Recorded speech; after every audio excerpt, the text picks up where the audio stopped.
She want me to lock it down, but I told her to pass the key. You gotta slow it down, girl, you moving too fast for me. Nobody did it like this, so they wonder, they asking me if I can slow it down, cause it's coming too fast for me. Baby, don't try it, just stop it.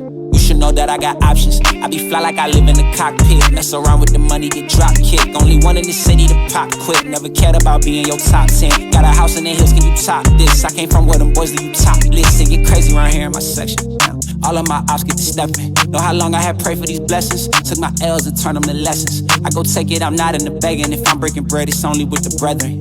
I need to top, cause that's where I'm headed. So this is my 2016 single cab F-150 sitting on a 10 to 12 inch FTS lift. It's actually sitting at about 13 inches right now. It's got 24 by 16 American Forces on it with 40 by 1550 Nitto tires. It's got chrome front and rear bumpers, chrome grille, chrome door handles, color match mirror caps. It's got a blow through in it. It's got a custom center console.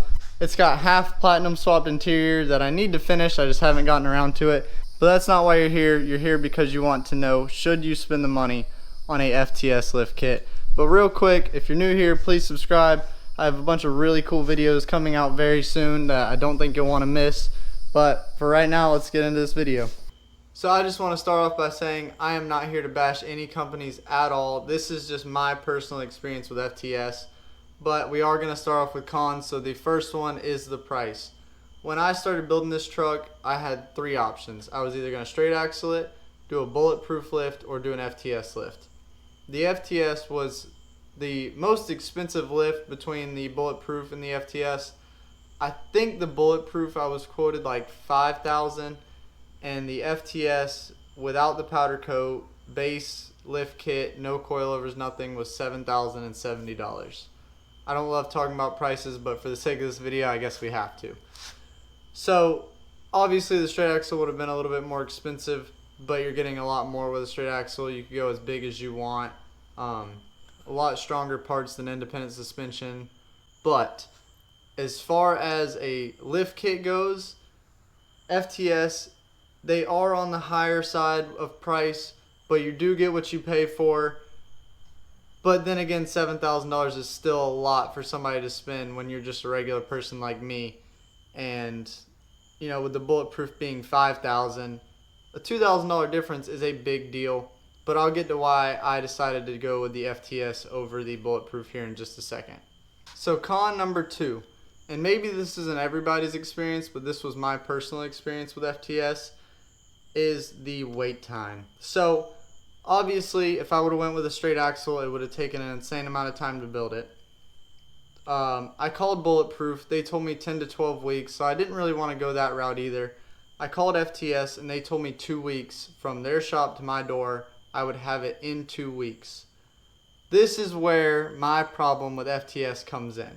So I ordered the lift kit Tuesday, November 7th of 2023, and they told me it would ship out in 3 days the day I ordered it.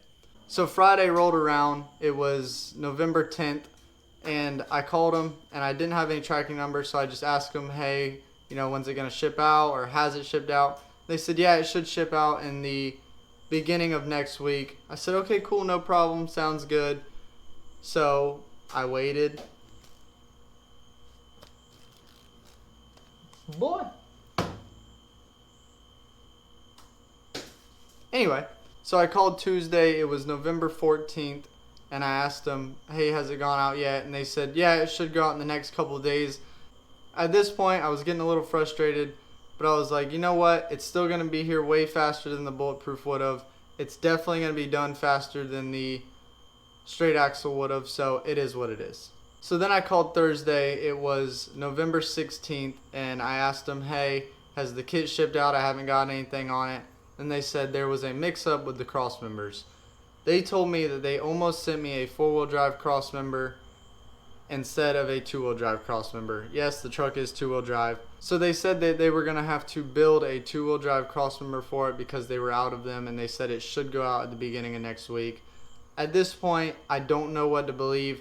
Maybe it's true, maybe it's not, but I have heard the same type spiel from other people who have bought from FTS, you know, custom lift kits, There are other lifts they probably keep in stock, but these bigger lift kits, I have heard pretty similar stories from FTS about stuff like this. So then I called him back the next day. It was Friday, November 17th.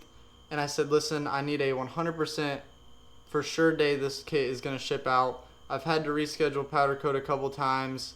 I need to know when I'm going to get the kit so I can plan out everything else. And my truck was on blocks at the time. It was already taken apart, ready to be put together, which was partially my fault. But I was told that it would be there in 2 weeks. So, you know, it kind of threw a wrench in the whole plan. So they told me to call back Monday and they would have a for sure date of when the kit was going to be there. And they would 100% stand behind that.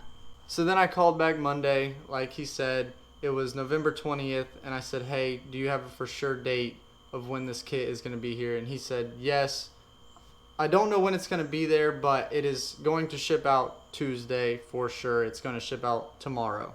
So then the kit finally showed up November 28th, 8 days later, after he said it would ship out, the next day. So maybe they did have some problems, but like I said, I have heard the similar story before with them from other of their customers. So I don't know. That was one of the things with me. But even if they knew it was going to be a 4-week wait, I still would have went with them over Bulletproof's 10 to 12 weeks. So I don't know. I was really excited about the 2-week wait, but it was still way faster than any other option. So now let's talk about the pros of this lift. Like I said, it is expensive, but it is a very nice kit. All the welds look great. It's all put together very well. Every part fit like they should. The only part that I had a little bit of trouble with was the leaf spring shackles. There's a bushing and you have to slide a rod through the bushing. It did put up a little bit of a fight, but it wasn't a huge deal. But as far as everything else, it all bolted up exactly like it should. The kit rides great. Even with me stretching at 1 inch, it still rides really good for, a giant truck. And it looks good. I like the look of it. I know I've heard a bunch of people say that they don't like the cross member. I've heard a lot of people say they love the cross member. So I guess it's up to opinion, but it does look really good in my opinion. Everything feels really well built. It's really heavy duty. I would recommend this kit for sure. Just know that if you order it, especially a custom one, it's going to take longer than what they say. Probably, maybe not. I don't know. Like I said, I've had this problem. Other people have had this problem. So just expect it. Plan for it. And if it shows up early, then you'll be excited. But it drives really good. It doesn't dart all over the road. Even with my truck being super light, like I said, it is 2-wheel drive. It is a single cab F-150, so it's all aluminum. It is a very light truck, and it still does not dart. You can pass a semi. It doesn't act crazy. It is a good lift kit. So, like I said, the only cons are price and the wait time. So just expect the wait time, and if you are willing to dish out the money for a really nice high quality lift kit, I would for sure recommend it. I went with the 10-inch and I just put a leveling block on top to give it that 13. I think their real 12-inch kit comes with a spacer that goes in between the spring and the cap, which honestly would probably ride better than what I have, but I wanted to have that little bit extra inch because if I was to do a Bulletproof, I would have put it at 14 inches. So I wanted to go as big as I could, and I knew I could make 13 inches work. Now I do have the KSP upper control arms. I got quoted for FTS's upper control arms, and they were outrageously expensive. That comes with the 12-inch kit. I don't remember what the price difference was, but I remember it was a lot. It was way cheaper for me to just buy the leveling block and get the KSP upper control arms, than it was to buy the actual 12-inch kit from FTS. And I got an extra inch out of it. But that's all I've got for today, guys. Like I said, if you are looking for a high quality lift kit and don't mind spending a little bit extra money, I would definitely recommend the FTS over a lot of other lift companies. But thanks for watching. Please like and subscribe, and I'll see you on the next one. I came up from the bottom, now look at me now, they mad at me. I cannot slow it down, cause it's coming too fast for me. Nobody did it like this, so they wonder, they asking me if I can slow it down, cause it's coming too fast for me.